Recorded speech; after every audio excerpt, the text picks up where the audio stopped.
এদিকে রমজানকে সামনে রেখে ভোজ্য তেল, ছোলা ও চিনির মূল্য নিয়ন্ত্রণে তদারকিতে নামছে সরকার।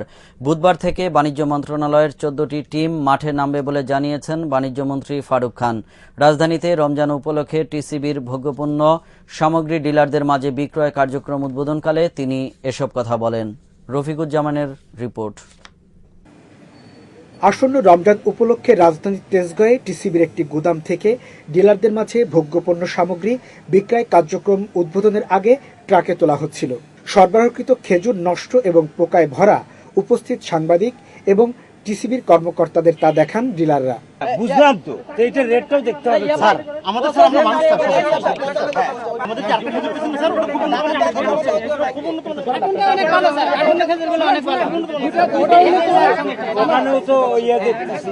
এই পর্যন্ত যতবার বরাদ্দ নেওয়া হয়েছে একটাবারও মনে হয় না আমরা ঠিকমতো শান্তিপূর্ণভাবে ব্যবসা করতে পারছি। খেজুর যেটা আসছে খুবই নিম্ন খেজুর, এটা মানুষের খাওয়ার উপযোগী না এবং খুব কম দামে কারণ আমাদেরকে বরাদ্দ দিচ্ছে বাতিল করে দিবে। মুসুর ডালের কোয়ালিটি আমাদের বরাদ্দ মধ্যে লেখছে দেশি মুসুর ডাল, কিন্তু দেখা যাচ্ছে আমাদের দিচ্ছে বোল্ডার ডাল। হ্যাঁ, কানাডা বোল্ডার ডাল, সেটা মান খারাপ, পোকা খারাপ। এই খেজুর চলবেই না, এটা খাওয়ানো আমাদের জন্য পাপ হবে এটা। এই খেজুর প্রথমে ডিলারদের কথায় তেমন গুরুত্বই দিচ্ছিলেন না টিসিবির কর্মকর্তারা। পরে খেজুরে পোকা দেখার পর বলেছেন ভবিষ্যতে যাতে এমনটা না হয় তার ব্যবস্থা নেওয়া হবে। অবশ্যই ডিলাররা যেন আপনার পরীক্ষা করে নেয়, এজন্য যথেষ্ট সময় দেওয়া হবে এবং তারা বাছাই করে নেবে, সেই নিশ্চয়তা আমি আপনাদেরকে দিচ্ছি। না, এটা কোনো উত্তর হতে পারে না। ইট ক্যানট বি অ্যান অ্যান্সার। যদি এরকম কোনো হয়ে থাকে ডেফিনেটলি আমরা এটা পদক্ষেপ নেব।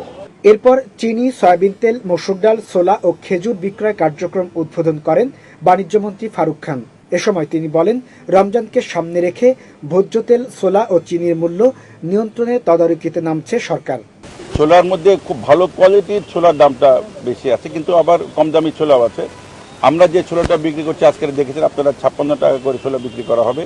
আমি আশা করি এই ছোলাটা বাজারে গেলে দাম কিছুটা কমে আসবে। যদি কেউ অযাচিতভাবে দাম বাড়ায় সেক্ষেত্রে তার বিরুদ্ধে অবশ্যই শাস্তিমূলক ব্যবস্থা বা আইনানুগ ব্যবস্থা নেওয়া হবে। বাণিজ্যমন্ত্রীর আশা, এই কার্যক্রম শুরু হবার পর বাজারে এসব পণ্যের দামের ক্ষেত্রে প্রভাব পড়বে। তবে টিসিবির পণ্যে কোনো ধরনের সমস্যা নেই বলে দাবি করেন তিনি। Rafiquzzaman, Islamic television, Dhaka. এবার আন্তর্জাতিক প্রসঙ্গ। শান্তির দেশ হিসেবে পরিচিত নরওয়েতে পৃথক দুটি সন্ত্রাসী হামলায় মৃতের সংখ্যা দাঁড়িয়েছে 91-তে। ভয়ঙ্কর বিস্ফোরণে ক্ষতিগ্রস্ত হয়েছে প্রধানমন্ত্রীর অফিস সহ সরকারের সদর দপ্তর। জাতিসংঘ মহাসচিব ও মার্কিন প্রেসিডেন্ট বারাক ওবামা সহ বিশ্ব নেতৃবৃন্দ এ ঘটনার তীব্র নিন্দা ও শোক প্রকাশ করেছেন। সানোয়ার পারভেজের ডেস্ক রিপোর্ট। নরওয়ের রাজধানী অসলোয় পৃথক দুটি সন্ত্রাসী হামলায় অন্ততপক্ষে 91 জন নিহত হয়েছেন। নিহতের সংখ্যা আরও বাড়বে বলে আশঙ্কা করা হচ্ছে। প্রথম হামলাটি হয় শুক্রবার বিকেলে দেশটির প্রধানমন্ত্রীর দপ্তরে। 17 তলা বিশিষ্ট প্রধানমন্ত্রীর কার্যালয় এবং পার্শ্ববর্তী তেল মন্ত্রণালয়ে সন্ত্রাসীদের বোমা হামলায় ভবনটি ব্যাপকভাবে ক্ষতিগ্রস্ত হয়। সেখানে ঘটনাস্থলে 7 জন নিহত হয়, তবে প্রধানমন্ত্রী অক্ষত রয়েছেন। বোমা হামলায় নিকটবর্তী একটি পত্রিকা অফিসও ক্ষতিগ্রস্ত হয়েছে। এর ঘণ্টাখানেকের মধ্যেই রাজধানী অসলোর দক্ষিণের ছোট একটি দ্বীপ উটোইয়ার একজন বন্দুকধারীর এলোপাথাড়ি গুলিবর্ষণে অন্তত 83 জন নিহত হয়। আন্তর্জাতিক সংবাদ মাধ্যমগুলো জানিয়েছে দ্বীপটিতে ক্ষমতাসীন লেবার পার্টির গ্রীষ্মকালীন যুব সম্মেলন চলছিল। সম্মেলনে 500-রও বেশি তরুণ তরুণী উপস্থিত ছিল। পুলিশের পোশাক পরিহিত বন্দুকধারী একজন ঘাতক নিরাপত্তা পরিদর্শনের কথা বলে দ্বীপটিতে প্রবেশ করে এবং উপস্থিত তরুণ তরুণীদের লক্ষ্য করে এলোপাতাড়ি গুলিবর্ষণ শুরু করে। এ সময় জীবন বাঁচাতে অনেকেই দ্বীপের হ্রদে ঝাঁপিয়ে পড়ে এবং সাঁতরে অপর পাড়ে আসার চেষ্টা করতে থাকে। তাদের চিৎকারে আশেপাশের লোকজন নৌকাযোগে অনেককে উদ্ধার করে। আমরা যুব সম্মেলন নিয়ে ব্যস্ত ছিলাম। কি ঘটছে প্রথমে কিছুই বুঝতে পারছিলাম না। গুলির শব্দে সবাই আতঙ্কিত হয়ে পড়ি। আমি একটি জানালা দিয়ে লাফিয়ে নিচে নামি এবং দৌড়ে পালাতে থাকি। কেউ কেউ হ্রদের পানিতে ঝাঁপিয়ে পড়ে, আবার কেউ কেউ পাথরের ঢিবির আড়ালে নিজেকে লুকিয়ে রাখার চেষ্টা করে। এ সময় একজন ঘাতক এলোপাতাড়ি গুলি ছুটছিল। আমি অল্পের জন্য বেঁচে গেছি।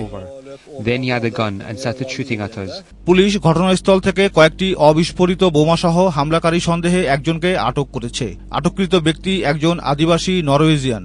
এলাকায় ব্যাপক পুলিশ মোতায়েন করা হয়েছে এবং জোর তদন্ত চলছে। মৃতদেহ বহন ও আক্রান্তদের উদ্ধারের জন্য প্রচুর সংখ্যক অ্যাম্বুলেন্স এবং হেলিকপ্টার ব্যবহার করা হচ্ছে। দেশটির প্রধানমন্ত্রী তাৎক্ষণিক টেলিভিশন ভাষণে সবাইকে শান্ত থাকার আহ্বান জানিয়েছেন।